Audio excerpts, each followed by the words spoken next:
makes it easier for players to grab the ball without having the dirt being stuck. So now that I've discussed the history and the characteristics of it, I'll move on to my second point, the evolution of it. So now to understand the evolution of the glove, I'll talk about what the cause and effect. So when the game first started being played, players had no gloves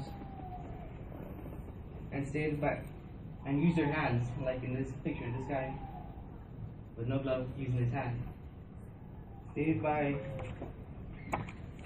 easing articles, the first players to use baseball gloves were often taunted and teased as being too soft or sissies because they did not want to catch the ball with their bare hands. Players had no protection whatsoever, so they sustained broken hands, swollen fingers, and they'll be out for a couple of games. So according to the article Glove Story by Frederick D., the hands of the infielders and catchers were awful sights as a rule, but they stuck to their work even when bleeding fingers were useless as the broken joints. So by doing this, players thought that they were tough enough, but ultimately it led to more injuries down the road. So what this led to was that in 1877,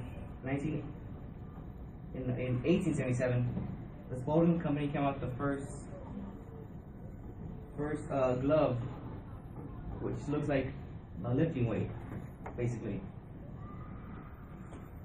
A lifting glove, I bet. So the development accelerated the padding, like in this picture right here. So according to the Smithsonian, according to Have a Catch by Grobel Lawrence, in 1919, Rawlins came up with the idea of putting a web between the thumb and the forefinger of the glove, and thought that was a game changer. Balls were no longer caught in the palm but in the web, which allowed for better fielding. So by the end of the century, players were using this type of glove. So now I've talked about the history, the evolution, and I'll talk about how it modernized the game of baseball.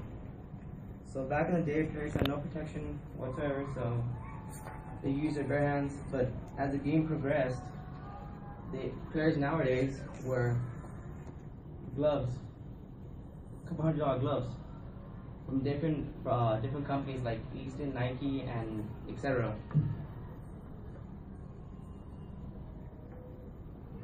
So next I'll talk about the glove, how it provides protection, what comes with padding, and allows the player to handle the ball without using their hands. So now that I've talked about the history, the evolution, and modernized the game, it's important to understand why we have baseball games now, baseball gloves now. So in conclusion, guys, if you want to toughen up your manhood, go play baseball without a glove.